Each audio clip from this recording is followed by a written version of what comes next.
ପଶୁର ନାମ ଜାଣିବା। କାହାର ନାମ ଜାଣିବା? ପଶୁ କଣ? ପଶୁକୁ ଦେଖିଛ?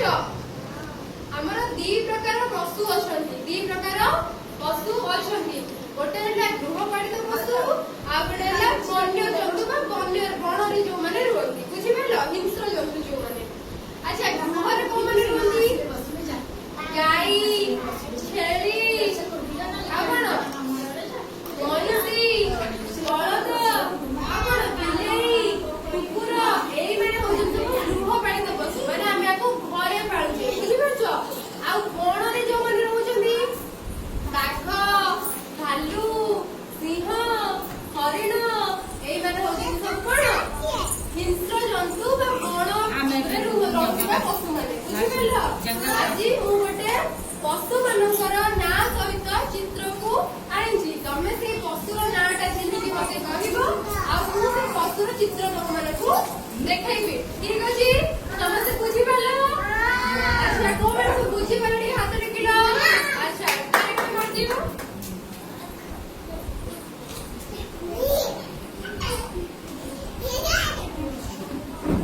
ଆଚ୍ଛା ପିଲାମାନେ, ଏଇଟା ଆମର ହଉଛି କଣ? ପଶୁ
हाथी कोडी अछि आसी छिडाई को ताली मार समझते कोन कहै छी अच्छा प्रत्युष हाथी कहलो कुकुर डॉग कोडी अछि डॉग कोडी अछि प्रत्युष मार ताली मार नहीं लगाई अच्छा सुबह आसिलो